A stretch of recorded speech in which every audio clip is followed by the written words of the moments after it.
Hello students, welcome to then class 98। हम लोग पढ़े हाई स्कूल प्राथमिक गणित भागवान वर्णों के लिए प्रश्नावली 10 को सॉल्व कर रहे हैं। पिछले क्लास में हम 9 नंबर क्वेश्चन तक सॉल्व कर चुके थे। 10वां का ए देखते हैं। आकृति में जो आकृति दिया है, आकृति में ABCD एक चतुर्भुज है। सिद्ध करें कि ABCD एक समांतर चतुर्भुज है। इसका क्षेत्रफल ज्ञात करें। तो हम लोगों को आकृति के अनुसार सिद्ध करना है कि ABCD एक समांतर चतुर्भुज है और उसका क्षेत्रफल ज्ञात करना है। तो यहाँ पर ये फिगर गलत हो गया है, ठीक है।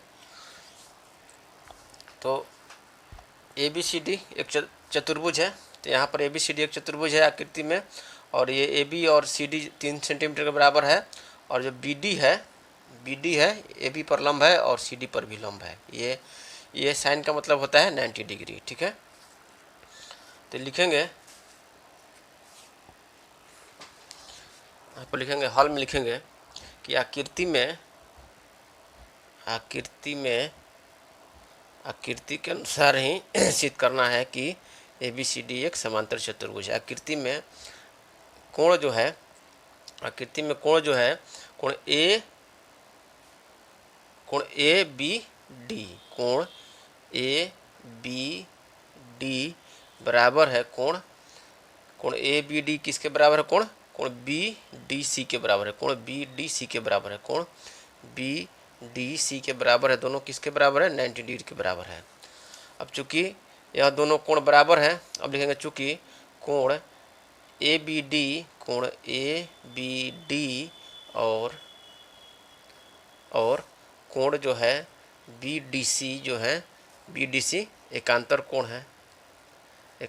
है, क्योंकि दो रेखाएं AB और CD को एक तिर्यकछेदी रेखा BD काट रही है। तो यह दोनों एकांतर कोण है और दोनों बराबर हैं। तो प्रमेय नंबर 5 के अनुसार हम लोग पहले पढ़े थे, प्रमेय नंबर 5, ठीक है। प्रमेय नंबर 5 पढ़े थे कि यदि एक तिर्यक रेखा दो रेखाओं को इस प्रकार काटे कि एकांतर अंतःकोणों का एक युग्म बराबर हो, तो ये दो रेखाएं समांतर होती हैं। तो यहाँ पर लिख देंगे कोण ABD बराबर है कोण BDC के, और चूंकि ABD और कोण BDC एकांतर कोण है, इसलिए प्रमेय नंबर 5 के अनुसार, प्रमेय नंबर 5 से AB और CD, AB समांतर होगा CD के, AB और समांतर होगा CD के। ये आपका हो गया, AB समांतर हो गया CD के, फर्स्ट समीकरण हो गया। अब चूंकि आकृति से AB बराबर है CD के, AB बराबर CD बराबर है 3 सेंटीमीटर है। AB बराबर CD हो गया। तो फर्स्ट और सेकंड, अब चूंकि AB समांतर हो गया CD के और AB बराबर भी हो गया CD के, तो प्रमेय नंबर एक पढ़े थे हम लोग अध्याय 9 में, समांतर चतुर्भुज में पढ़े थे। प्रमेय नंबर 25 पढ़े थे कि एक चतुर्भुज समांतर चतुर्भुज होता है यदि इसकी सम्मुख भुजाओं का एक युग्म परस्पर बराबर और समांतर हो। तो इसमें लिखेंगे, अब लिखेंगे समीकरण फर्स्ट और सेकंड से चतुर्भुज ABCD में AB समांतर है CD के, AB समांतर CD के, और AB बराबर है CD के, इसलिए ABCD एक समांतर चतुर्भुज होगा। ABCD एक समांतर चतुर्भुज होगा, इसलिए ABCD एक समांतर चतुर्भुज होगा। यही सिद्ध करना था, यही सिद्ध हो गया। यहाँ पर कोष्ठ में लिख देंगे प्रमेय नंबर कौन सा था? प्रमेय नंबर 25 है। प्रमेय नंबर 25 के अनुसार तो ABCD एक समांतर चतुर्भुज है, ये आपका सिद्ध करना था, ये आपका हो गया, सिद्ध हुआ। अब जो है कह रहा है कि इसका क्षेत्रफल ज्ञात करना है।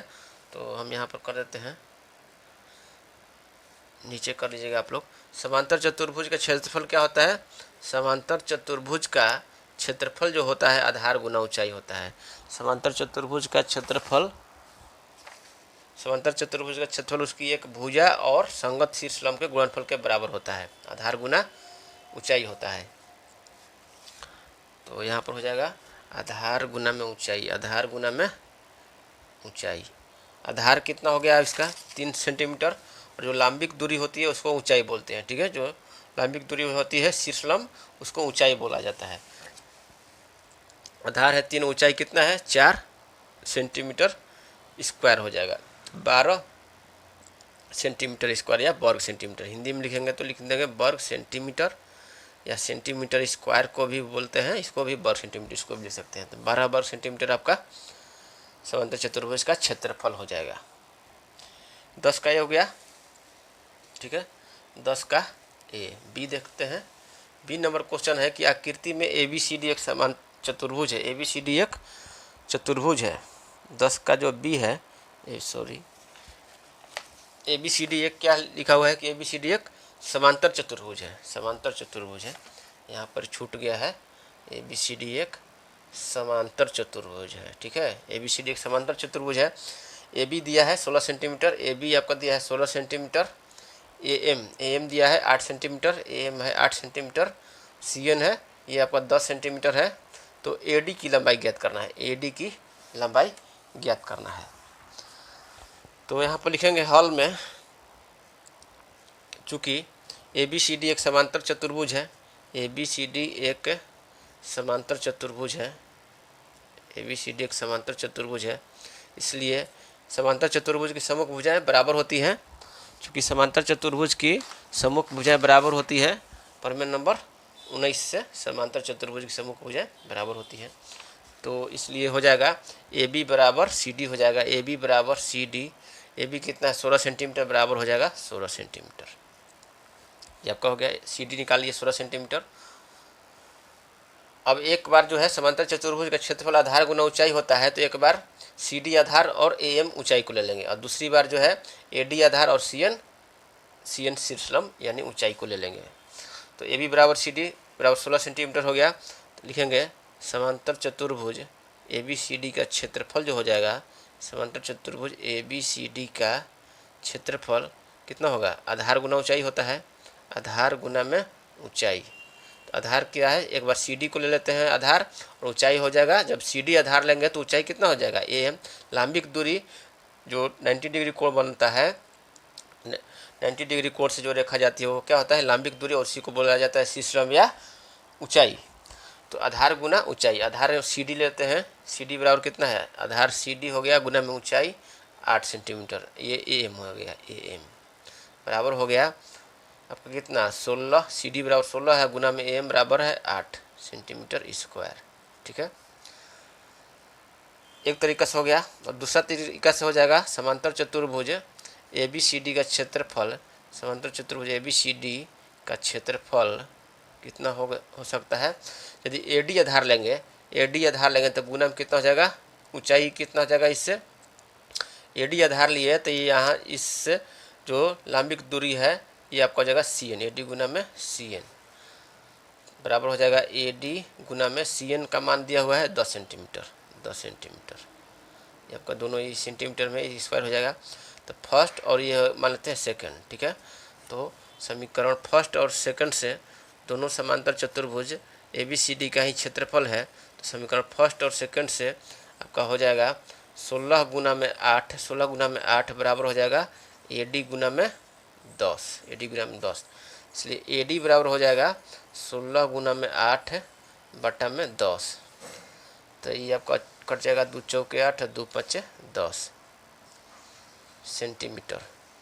तो 16 चौका 48, 48 16 दूनी 32, 16 चौका 64, सॉरी 16 × 48, 16 चौका 64 बटा में 5 सेंटीमीटर। तो 64 बटा में 5 सेंटीमीटर, इसको भाग देंगे तो 5 एक बार में जाएगा, 5 एक बार में गया, बच गया 1, तो 14 हो गया।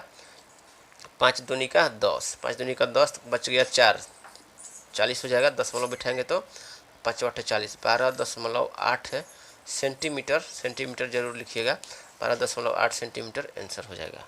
10 का बी का हो जाएगा। ए डी बराबर हो जाएगा 12.8 सेंटीमीटर आंसर हो जाएगा। ए डी बराबर, ए डी का लंबाई ज्ञात करना था। 10 का ए बी हो गया, ठीक है। 11 नंबर क्वेश्चन देख लेते हैं। 11 नंबर क्वेश्चन कह रहा है कि सिद्ध कीजिए कि समांतर चतुर्भुज की सम्मुख भुजाओं के मध्य बिंदुओं, सम्मुख भुजाएं ए बी और सी डी के मध्य बिंदुओं को जोड़ने वाला रेखाखंड EF जो है समांतर चतुर्भुज को बराबर क्षेत्रफलों वाले दो समांतर चतुर्भुजों में बांट देता है। यही सिद्ध करना है। तो दिया हुआ है कि E और F जो है क्रमशः समांतर चतुर्भुज ABCD के भुजा AB और CD के मध्य बिंदु है। E और F जो है AB और CD के मध्य बिंदु है, इसलिए AE बराबर EB होगा और DF बराबर FC होगा। या इसको लिख सकते हैं AE बराबर क्या हो जाएगा, मध्य बिंदु है तो 1/2 AB होगा और DF बराबर हो जाएगा 1/2 DC हो जाएगा। तो यहाँ पर हो जाएगा, अब लिखेंगे चूँकि ABCD एक समांतर चतुर्भुज है, चूँकि ABCD एक समांतर चतुर्भुज है, तो अभी हम आप लोगों को दिखाए थे प्रमेय नंबर 19 कि समांतर चतुर्भुज का सम्मुख भुजाएं बराबर होती हैं।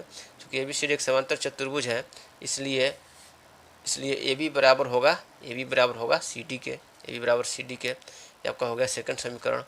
अब फर्स्ट और सेकंड समीकरण से लिखेंगे, समीकरण फर्स्ट और सेकंड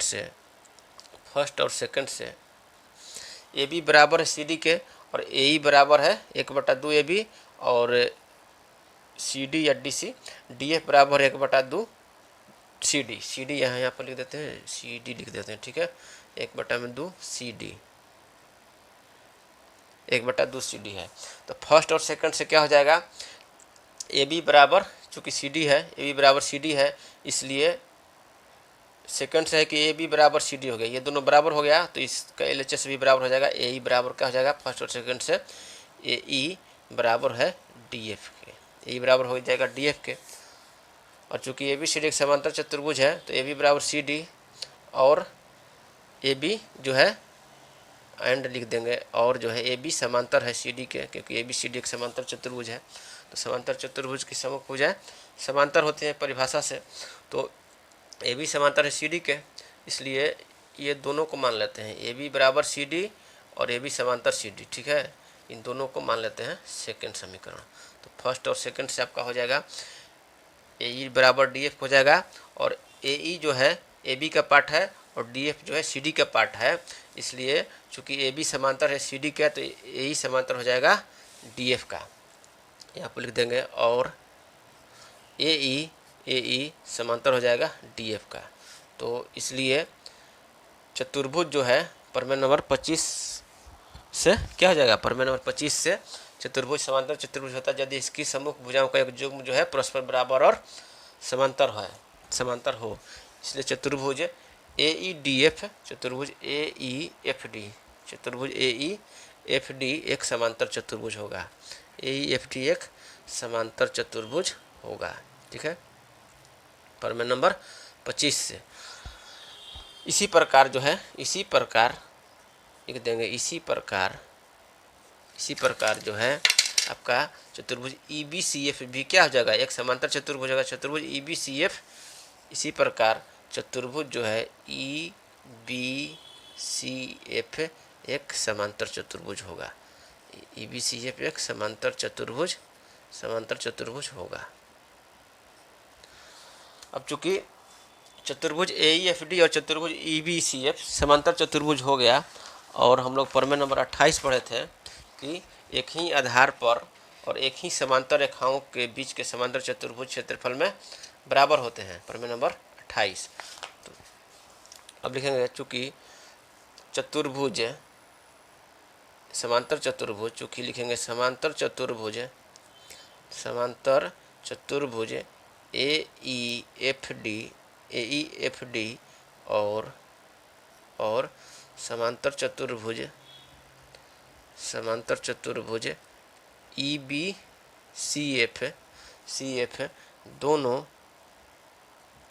दोनों एक ही आधार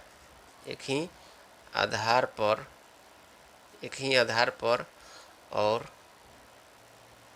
एक ही समांतर रेखाओं एक ही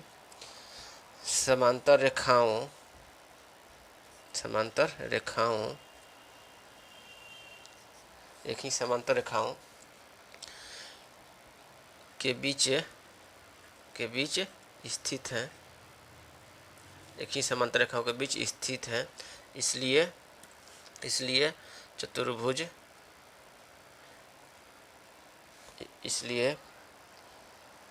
प्रमेय नंबर 28 से, इसलिए प्रमेय नंबर 28 से दोनों समांतर चतुर्भुज का क्षेत्रफल, इस दोनों समांतर चतुर्भुज का क्षेत्रफल बराबर होगा। दोनों समांतर चतुर्भुज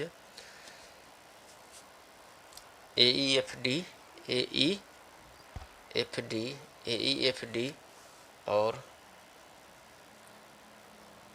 और जो है चतुर्भुज EBCF, चतुर्भुज EBCF का क्षेत्रफल बराबर होगा, क्षेत्रफल बराबर होगा। यही सिद्ध करना था,